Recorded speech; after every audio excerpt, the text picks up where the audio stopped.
Okay, welcome back to the 12th video. We're going to start getting into financials. The one last thing I wanted to tell you about the last video that I forgot.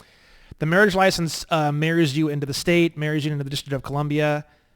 It's a naturalization just like anything else. I totally forgot to I spaced out to even say that because you say that it's in the state of California or whatever. So marriage license moves you both into the District of Columbia, and it also transforms your marriage into a business underneath the state, which is located in the District of Columbia.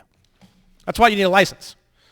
Normal Americans, Californians, or non-citizen nationals, or Californians, or state citizens, or however you want to say it, they don't need a license to get married. You gotta be fucking kidding me. You need to go to the state to do what God intends for us to do. Like, you gotta be fucking kidding me. Most satanic fucking bullshit thing I've ever seen in my life. A marriage license. Anyways. I wanted to say that real quick. Okay, good. So we're going to go straight into the financials and infinite money. Okay, so I have a 10-minute video called How to Have Infinite Money in 10 Minutes. We're going to go through that video. I'm going to expand that video a little bit for you, and then we're going to roll into a 6-part series that I previously shot called The Journey into UCC3. It's 6 different videos. It's a full, super ultra deep dive breakdown all about infinite money and how everything works. So we're going to watch a video of me together, the Infinite Money in 10-minute video. This video is available on YouTube. It's also one of my pinned videos on both TikTok and Instagram. It's currently my pinned video on my Facebook page. That may change, but for now it is. It's pretty much, this video has gotten, on all platforms combined, 43K here. It's about 1.5 million views on Facebook. Probably, 6 or 7,000 on Instagram. TikTok, probably 4 or 5,000. So 1.5 million, maybe a little bit over 1.5 million views on this video. So let's go ahead and watch this, and then I'm going to go ahead and break this video down and expand it out a bit for you. By the way, on my Instagram, I have 3 pinned videos. They're really great. They're all 10 minutes long, and I have 3 10-minute breakdown vids, and they're really good for sharing, by the way. This is a very shareable video, okay? So let's watch this. I'm going to pause it, and then we'll break it down. Here we go. Hello there, my name is Brandon, this is my brand, and today I am going to teach you how to have infinite money in less than 10 minutes. Let's get started.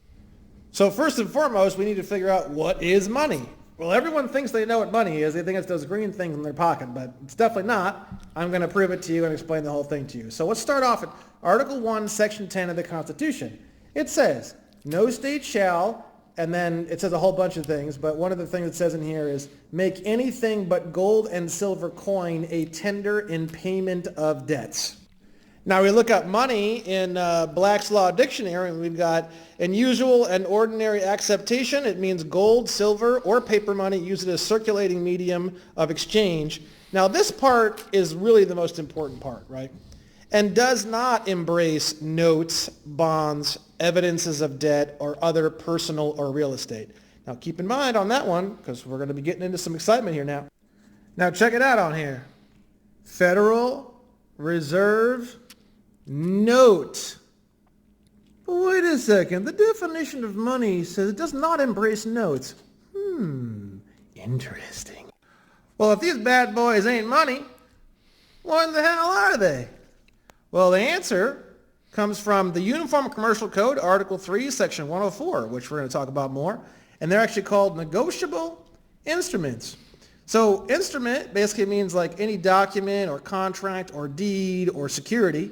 Negotiable means transferable. So this is actually a security, essentially, or a promissory note that I can transfer to you, and then you will now be able to possess that value, right? Now they break down, UCC 3, Article 3 is the section that's all about negotiable instruments, all about our money supply that we have. All the information on that can be found in UCC Article 3, which we'll be talking about a lot. Now they define negotiable instruments as only 2 things: an unconditional promise to pay or an unconditional order to pay a fixed amount of money, blah, blah, blah, blah, blah. We're going to be talking a lot about this. This is all how infinite money really works. So we have, like it said there, negotiable instruments, unconditional promise to pay or an unconditional order to pay, right? Now there's two different terms that you're going to see, and we're going to break all these terms down, right? You can see right here, this is from the Bill of Exchange Act of 1882. There's two different terms. Bill means bill of exchange, and note means promissory note, right? So the unconditional order to pay is a bill. You get bills in the mail. We're going to cover that in just a second. That's an unconditional order to pay, and then you have the unconditional promise to pay. So here's just a random bill. We've got down here, it's an unconditional order to pay. It says billing date. What is bill a shortening for? It's a shortening for bill of exchange. What is a bill of exchange? It's a negotiable instrument. What is a Federal Reserve note? It's also a negotiable instrument. You're starting to see where we're going with this? Now, this is truly fascinating because anybody who may deny this, which I don't think they will because very few people have the capacity to actually understand a lot of this stuff. In UCC Article 3, Section 102, it's talking about all of UCC Article 3, which is only about negotiable instruments. It literally says, this article applies to negotiable instruments. It does not apply to money. This is not a conspiracy theory, bro. So I've already shown you what a bill of exchange or bill looks like, but you get them in the mail and you hate them. So you know what those look like, your utility bills. Those are all bills of exchange. They're all negotiable instruments, just like these bad boys. And I'm going to teach you what that means. This is a promissory note. All mortgages, all bank notes, whenever you sign for a loan for a car, a loan for a business loan, it's a promissory note. So this note, the actual physical piece of paper that you're going to get and sign, this note basically is a negotiable instrument. Now you ask yourself, what does it need to be in order to be a negotiable instrument? Well, it has to be either an unconditional promise to pay, which is a promissory note, or order to pay, which is a bill of exchange. It has to be signed and it has to be written. Those are the three things it has to have in order to be considered a negotiable instrument.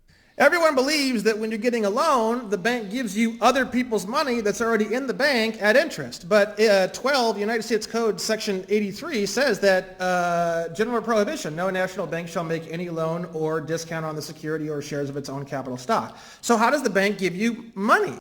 So the way the bank gives you money comes from the Federal Reserve Act, Section 16, Part 2. It's called Note Issues, but it's also found in the United States Code at Article 12, United States Code, Section 412.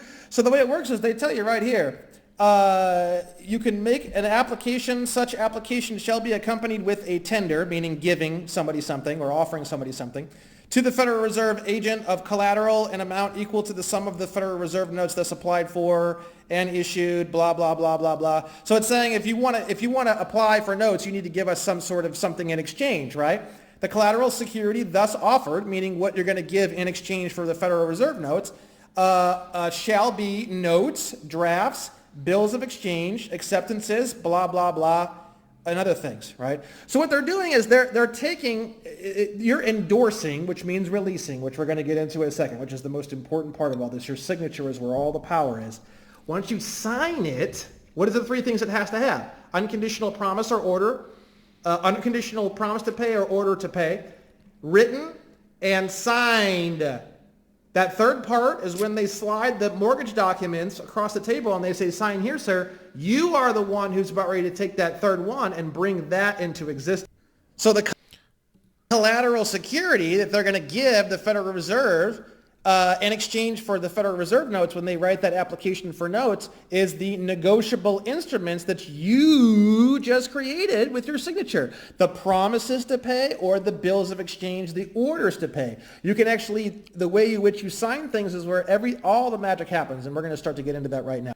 So real quick, you may need to watch this several times. There's a bunch of other infinite money videos and shows that I've been on. You can go on the internet, or you can type into Spotify or anywhere else. You can type in Brandon Joe Williams, Infinite Money.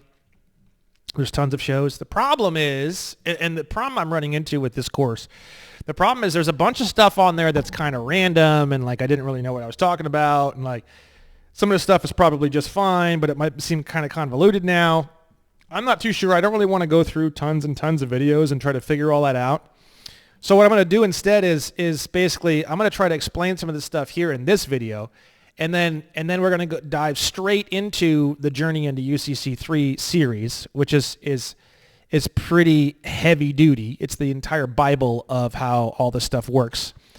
And basically what I need to figure out here is I need to figure out how to prevent you from drowning in the next 6 videos. Okay. So for those of you who are new to a lot of this information, and I mean like brand new, and you're just now being exposed to this information for the first time, you maybe possibly go ahead and just move into the next series of videos. But if you really struggle with those, you're going to go online and look up some of my infinite money videos on my channel as well as some other channels. You can watch some of those and then come back to the UCC3 Journey into UCC3 series. Okay. But either way you do it, no matter what happens, you have to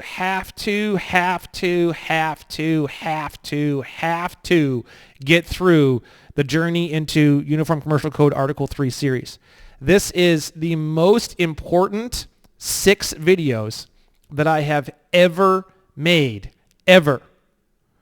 These 6 videos, you are going to be immune to all tickets. You're going to be immune to being sanctioned in the courts. If the judges get pissed and make you pay money, you're going to be immune to sanctions. They can't sanction you.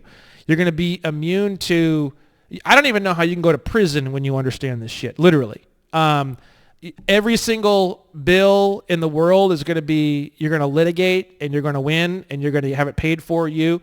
You're going to be able to get anything you want for free: homes, apartment complexes, vacations, planes. I mean, the Journey into UCC3 series that I have, the 6 videos that I'm about ready to show you in this course, is literally the most important thing in the world. And my concern is we're going to dive into that next.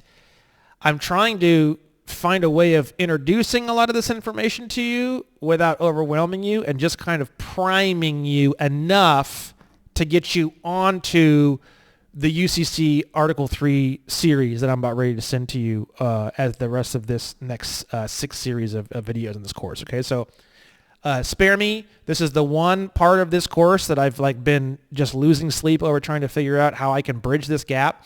So you can look up other videos, Spotify videos, type in Infinite Money, Brandon J. Williams. You'll see all sorts of things. But for now, I'm hoping I can just fill in a few gaps. We can watch this 10-minute video and then boom, get you straight into the UCC3 series.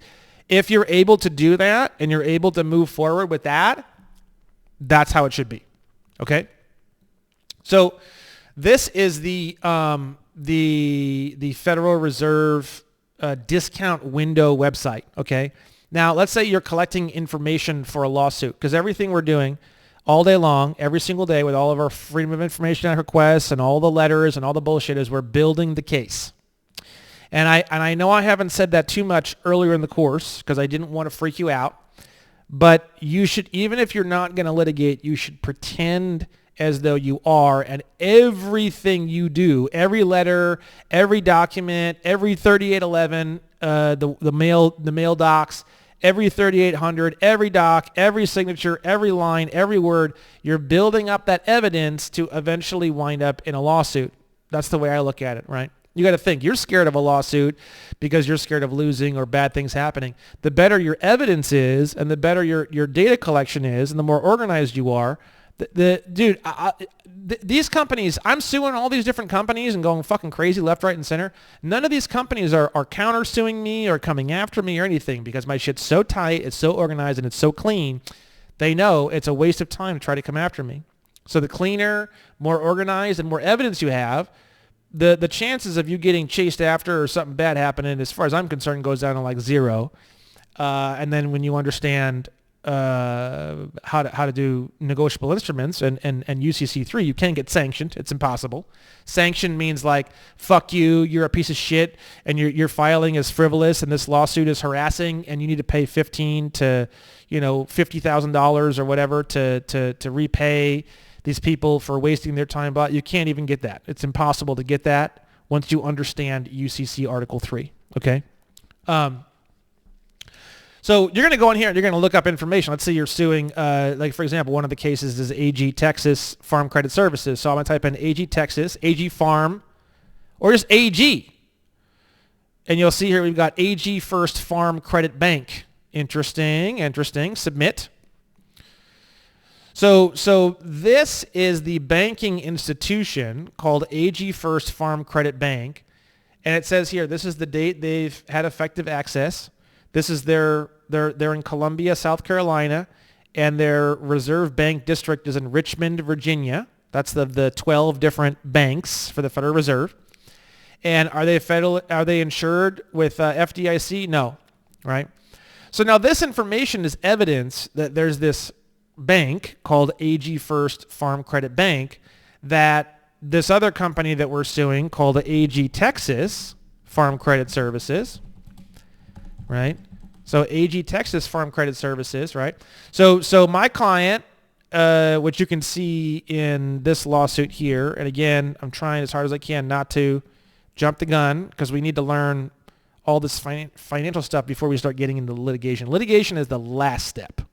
Litigation is, now that we understand how all this works, how do we make other people do it under the law?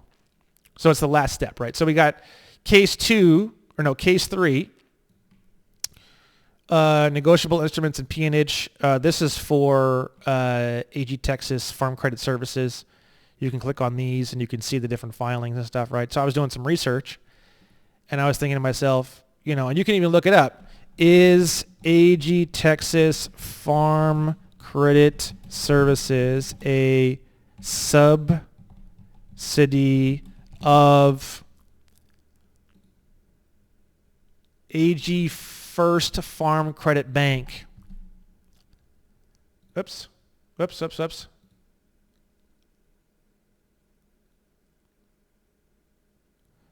subsidy of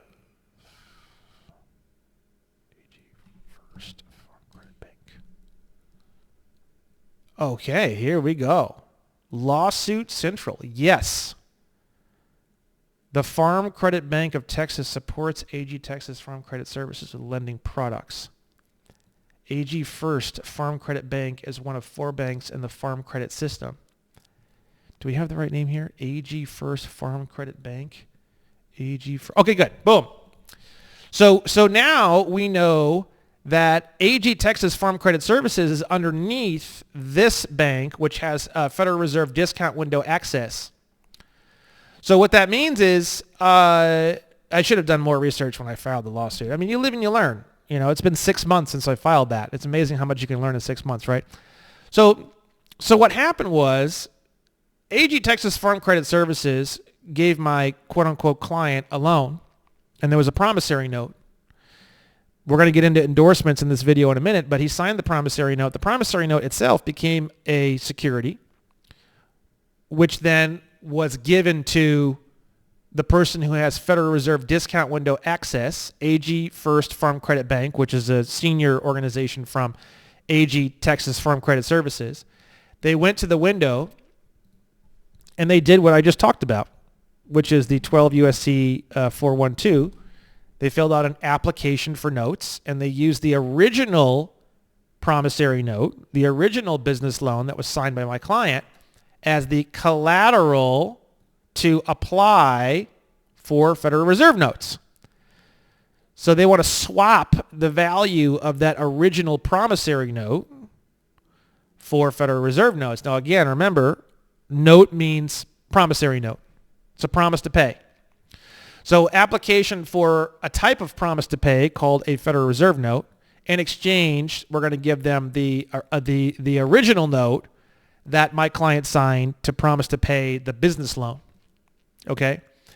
And that is done through the Federal Reserve discount window, which is here. And then you do a little research and you find out what is the banking institution making that transaction, right? Now, if you look on the Federal Reserve discount window access website, you can also see here requests for access. So this section is all the banking institutions that have requested access that may be either pending, recently approved, withdrawn, and I believe rejected. You don't see rejected very often, right? Which is interesting, right? Now, give me 1 second. I'm going to pause this for 1 second to show you something very shocking. So if you look at, I found what I wanted to look for. This is pretty shocking. I'm going to go into this a little bit more later. Again, I'm trying so hard not to overwhelm you guys. So if you get a little bit too confused or a little bit too much, just ride through a lot of this stuff here. Ride through the UCC3 series and try to get to the end. If you can't, go through it again, review it. This whole kind of area, I'm trying to figure out how I can give you some foreplay before I stick my dick in you, and I'm just having a hard time with it. So I apologize if I'm losing you a little bit, but I'm telling you, this is really cool. So check this out. 12 USC 1753. Any 7 or more natural persons who desire to form a federal credit union shall each subscribe either individually or collectively before some officer competent to administer oaths, an organization certificate and duplicate, right? So any 7 human living people, essentially, the definition of natural person is definitely up for debate. But just to keep it simple, let's go in that direction. So you and 6 friends can create a federal credit union. Then at that point, what you're going to do is you're going to fill out what's called an OC-10 agreement. And I haven't done any of this yet. This is on my to-do list, okay? Here is the OC-10 agreement, establishing discount window access. And it's got all the info here. I'm not going to get into all this. It's not that complicated, actually, when you read it. You're going to fill out an OC-10. You're going to get 7 of your buddies together. You're going to create your own credit union. You're going to fill out an OC-10. You're going to get window access, and then you're going to go on this requests for access page. And you're going to be here for 2 or 3 months, and then they're going to approve for you to have access to the Federal Reserve discount window. Now, at that point, you can get people to promise to pay you for cars and for loans and for business loans and for whatever. You can get them to sign the documents. You can turn around. You can take those documents and those promises to the Federal Reserve discount window and swap the value of those promises for Federal Reserve notes as per 12 USC 412. So everyone's running around so upset about the Federal Reserve and the banking system and how it's all bullshit and everything else. I'm the only guy on the planet who's like, if you can't beat them, join them. You need 7 motherfucking people to open up your own credit union. Once you have a motherfucking credit union, you can file for an OC-10, which it looks like they approve almost everybody within a couple months. Once you get your OC-10 agreement approved, you have infinite money. I'm going to show you a bunch of other ways to have infinite money, but this is something that I wanted to show you as an expansion of this 10-minute video. You've got it. All your buddies can come to you and promise that they're going to pay you whatever amounts of whatever bullshit, and then you go like, yeah, cool, ha, ha, ha. I want a Bugatti. Okay, sign this document that you promised to pay for the Bugatti. Yep, here you go. Turn around, give it to the Federal Reserve. The Federal Reserve gives you all the money you need for the Bugatti, and then go out and buy the Bugatti. And you say to yourself, well, don't we need to pay back the Federal Reserve? Absolutely not.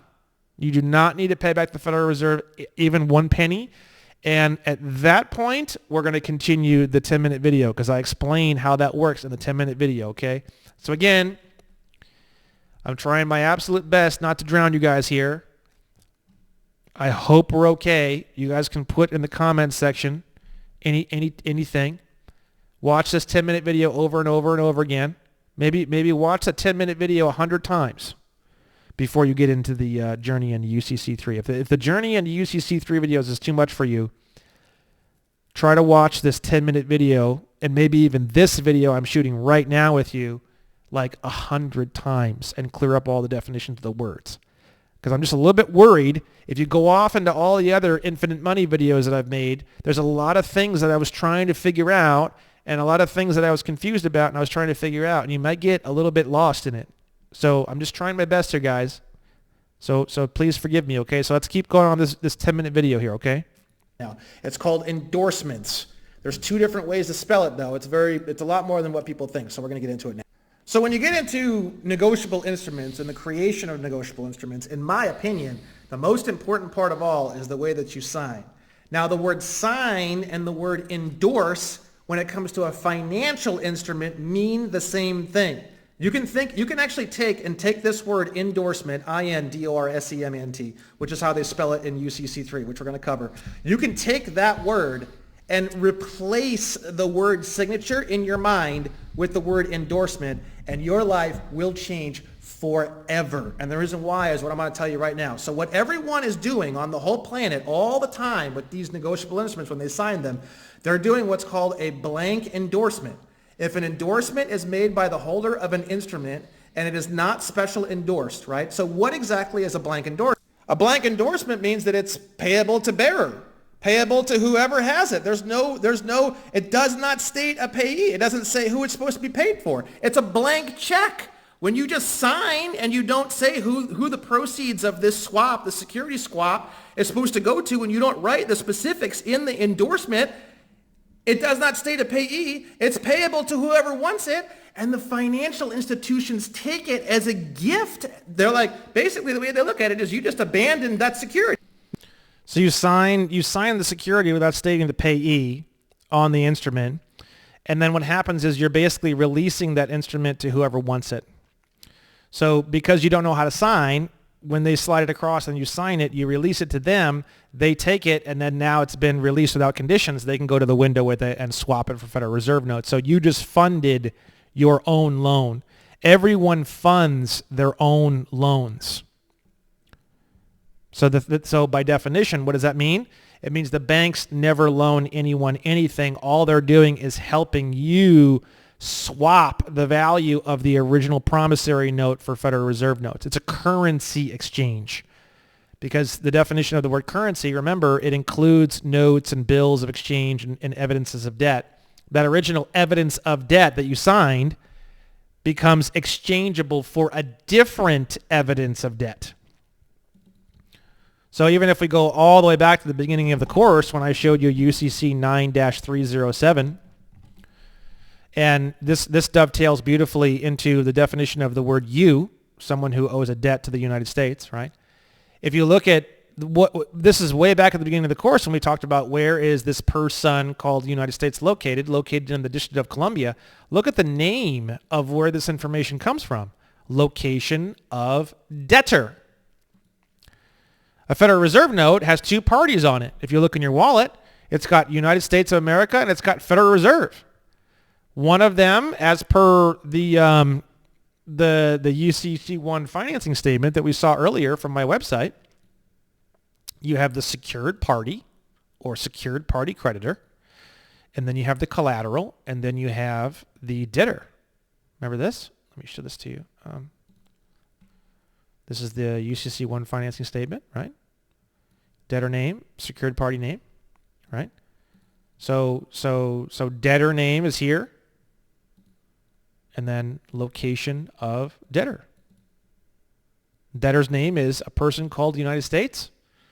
Location of that person, District of Columbia. That's how it works. And then you is defined as a person who has a debt to United States. So United States is a debtor, and then you are a debtor underneath United States. So you're a debtor underneath the district, a person in the District of Columbia. And this is how the whole goddamn country has been stolen by the banking industry, okay? I'm showing you how they've stolen everything. They've collateralized everything. And this is how they've done it. And you'll see a lot more about this in later videos, but I'm just explaining this to you in more detail now, trying to get you ready for the UCC3 series, okay? Now what they do is they put a special endorsement on it. They claim the security, and then they go to the Federal Reserve window and write an application for notes with the security that they just very cleverly had you donate. Oh, no, we didn't steal it. You just kind of donated it to us. Then they get the money from that, and then they loan you your own money back at interest. Now, I had my people go out and do some digging, get hold of some of their mortgage loans and stuff like that. We started taking a look, and we started finding these endorsements on the thing. These are special endorsements. Paid to the order of, without recourse, It's got the name. So they're putting on here where the proceeds of this negotiable instrument are supposed to go to. It's just like a check. Paid to the order of on a check. Where are these funds going? They're claiming the value of this thing and getting it ready to swap it with the Federal Reserve. Look, paid to the order of, and then it has the name on there, by, and that's when they sign it right here. So this is a very specific thing. What is without recourse? We need to cover. So in financial transactions, the word without recourse disclaim any liability to the subsequent holder of a financial instrument. So they're just saying like, hey, if this doesn't work or you don't cash this or this something happened to this, you can't come back and get it. Here's another example that we found. I'm going to show you one more after this. And here's the last example. I'm running out of time now, so I'm going to explain this to you. So you can do this yourself on your bills of exchange and your promissory notes. You can write without recourse, pay to the order of your name in all capital letters, by, sign there, and then below there put your name. And you're saying, guys, I'm giving you this instrument, but I'm not donating it to you. You're allowed to go to the Federal Reserve window, bring back those funds, put those funds on my account, and it zeroes out the whole account, and you can give them the interest as a payment to do the swap for you. A lot of places won't do it. You have to litigate to get this done, but I wanted to show you guys this in less than 10 minutes. I'm running out of time. A lot of information on my website. It's all totally... So you got to litigate to get it done because they won't follow these instructions, but this is how it works, so you just got to beat the shit out of them until they do it, and that's where the whole litigation section of the course and me litigating and all this kind of stuff is going to come in next. But you have to understand how all this stuff works before you can get into litigation. It's not going to work if we try to get you into litigation before that point. Okay, so the way that it works is let me pause the video for a minute and recalibrate here. Oh. Yeah, so earlier in the video, I said, you guys go out and get your credit union, and then you do your OC10, and then you take the stuff to the window, and then it's collateralized, and then it's like, now what? Now you got to pay back the Federal Reserve, right? No, because if you go to my resources section, these are all endorsements on instruments that you saw in that video. Go down to this section will be examples of endorsements that were stamped on instruments, such as a mortgage, preparing it to be exchanged with the Federal Reserve. So if you do a Freedom of Information Act request on your mortgage or your business loan or whatever, you could ask them to send you copies of the note with any attached allonges or any relevant endorsements, I-N-D-O-R-S-E-M-E-N-T. An allonge is a document attached to a negotiable instrument such as a bill of exchange or promissory note to provide additional space for endorsements or to transfer the instrument to a third party. So an allonge is just a whole sheet with nothing but endorsement information, right? But here's what the endorsements look like on a lot of the sheets, right? So you can do your Freedom of Information Act request. You can get copies of your additional notes for your mortgage. You can find these endorsements on the business loans or on the mortgages, and then boom, it's the easiest goddamn lawsuit on the planet. And the lawsuit's going to be to discharge your entire mortgage, plus you're going to get every single payment you've ever made on the mortgage, including any down payment, all returned to you, plus you're going to get 5, 10, 15, 20, 25, 30, 35 million dollars in damages. Now, let's just stop for a second here, and I'm going to show you some of these, and I'm also going to be very, very clear with you. I've never seen anyone as of 4:29 p.m. Sunday, August 18th, Pacific Standard Time, I've never, ever seen anyone, including myself, successfully pull off suing and getting damages and doing everything that I just said. We are the vanguards. We are the new people. We are blazing a trail, and we are going to get this done. There have been people, and I've seen plenty of stories where people get their mortgages discharged, but fuck that. That's not what we're here for. This 2.0 course and Pickletarians and Brandon Joe Williams and the Nation of the Amnesty Coalition, that is absolutely, completely not what we stand for. We stand for the mortgage is discharged. Every single payment that has ever been made on that mortgage is returned to you, plus 5, 10, 15, 20, 25, 30, 35, 40, 50, 60 million dollars in damages on the civil side, civil remedy of peonage, enticement into slavery, sale into involuntary servitude. You should have been told that if you would have signed your original promissory note for your home, your original mortgage, with just a little bit different type of signature, you would have never had to send in any Federal Reserve notes and you would have had your home free and clear. You should have been told that. And you were never told that. That is fraud. That is fraud that has created an involuntary servitude, forced labor, sale into slavery, which is all, as of this video or last video, or whatever it was, has a civil remedy. You can sue now in civil court. Thank you to Brandon for that. Thank you to me for finding that. I'm very excited. I have many ideas as to what I'm going to do with this now that I've found this. I was looking for this for a long time, couldn't find it. So you're going to ask the mortgage company or the it doesn't matter. It could be a student loans. It could be a business loan, a personal loan. It's not personal, right? Because it's the entity. It's the ens legis. It could be a credit card. It could be anything, bro. Everything falls under this bullshit. And you want, through a FOIA request, Freedom of Information Act request, you want to get copies of that original promissory note and any allonge that may be with it. Most of these don't have allonges. They're just stamped right on the document. And you want to find this endorsement without recourse, pay to the order of, it states the payee, right? So this is what they're doing to prepare this instrument to go to the Federal Reserve discount window. What they're doing is they're saying, we own this instrument, and the proceeds of the value of this promissory note go to us, Bank of America N.A., after the swap takes place. Now, what's funny is if you want a loan for $300,000, they take the original promissory note, they stick this endorsement code on it, they take it to the window, they get back the full value of the entire maturity value of the note, so they might get back $600,000 from the window, and then they just hand you your $300,000 back to you, and they pocket the other $300,000 into their own pockets. They made money. They doubled their money by quote-unquote giving you a loan only because you didn't know how to sign. You didn't know what endorsements were, right? So you can go on my website and you can scroll down here and you can look at all these different endorsements, okay? And then you can see here, without recourse. So when they say without recourse, which all of them say without recourse, what that means is I'm never going to do anything with this. I'm never going to perform on this. This instrument is all I'm ever going to give you. You can't sue me. You can't do anything in the future. We're done, end of story. So what that means is you never have to repay the loan back to the Federal Reserve.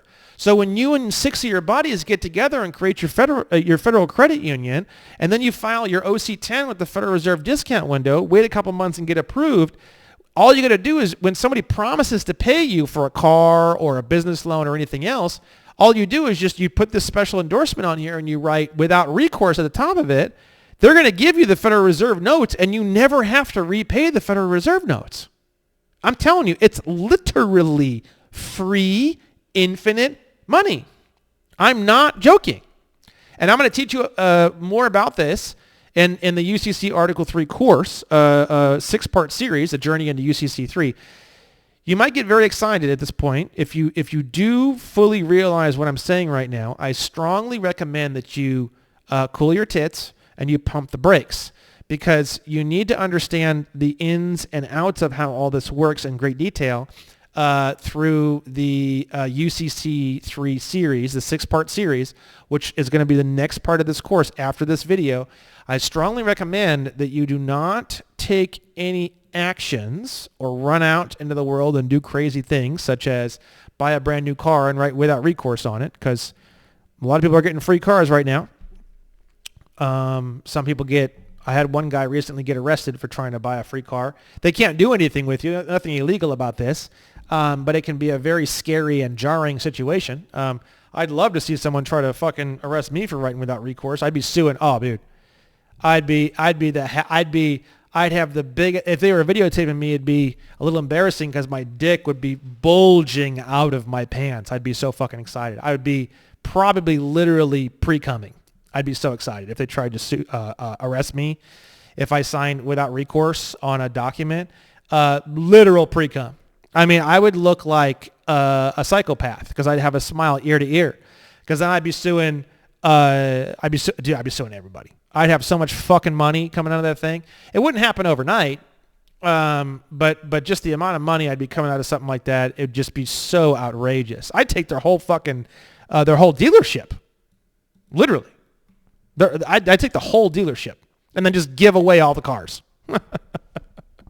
I'd give away all the cars just to spite them. I would just give away all the cars. Fuck Mike Toyota, piece of shit. Come on down this Saturday. We're giving away free cars, free barbecue, and there'd be this huge banner across the whole building. Fuck Mike Toyota or whoever the owner used to be. And I say don't be vengeful and this and that. So don't be vengeful. It's all in the name of justice. I know it tastes good. I know it tastes sweet. It's like a sweet cherry to get into the revenge and everything else. And I feel it too. But just keep in mind, this is about justice. So, if you go in there and you're a dick and you're an asshole and you're trying to get free cars and you say, fuck you, and then they arrest you, that's one thing, But I'd be going in there, making the best friends, shaking hands, dressing nice. And, by the end, it'd be like when I bought that motorcycle. By the end, they're asking me for legal advice, not trying to arrest me. Okay, so it all comes down to diplomatic ability and the way that you can handle yourself and this and that. So keep that in mind. Keep that in mind. We're going to get into that more on the enforcement video. Make a note on that right now, actually. Diplomatic behavior. Okay. Behavior. So just keep in mind, it's very simple. A promise to pay, which is what you're signing, your promise to pay anything, that can be taken to the Federal Reserve discount window and exchanged for a different type of promise to pay by the debtor. Federal Reserve notes have a debtor there, which is the person called United States, located in the District of Columbia. They're going to go to the Federal Reserve discount window, swap that for Federal Reserve notes, and then pay you for the quote-unquote loan using the notes that were just created by you doing a blank endorsement on the original note, right? So I'm going to break that down. We're going to break down the next 6 videos are going to be the full UCC3 journey into UCC3, which is a full breakdown of every single aspect of the entire section that talks about how all this works. If you're still kind of confused, I would recommend this particular video you watch several times, look up some of the definitions of the words, look up some of the information, try to get a decent grasp of some of this real quick. And as soon as you think you have like kind of a halfway decent grasp of some of this stuff, try to move yourself into the first video of the next section, which is the journey into UCC3. If you can make it all the way through all 6 parts of a journey into UCC3, bro. Infinite money, bro. I promise you forever, okay? That's everything I wanted to talk about here. The first video in the journey into UCC3, there was a setting on my computer that caused the dark areas to flash. It was an HDR setting on my TV. I apologize in advance for that. I'm not going to reshoot the video because it was done so well. I really like it. But that problem was fixed in all of the future videos. So 2, 3, 4, 5, 6 don't have that problem. You're only going to see that problem in the first video, and I do apologize in advance. So please try your best to focus on that video without getting irritated by that flashing light. And I'll be back here to see you guys after that 6-part video. That'll be video number 19. And then I'll give you some examples on some things, and we'll go into some additional stuff about finances, and we're going to close out the financial section of this course on video number 19. And then at that point, we start moving into litigation. Okay, guys? So I hope that was good. I really hope that gave you enough of a primer to move you up and through the journey in the UCC 3 series. I'm very excited to try to get you through this as short and as fast as possible. And I will personally see you guys back here on the course videos on number 19. Bye-bye.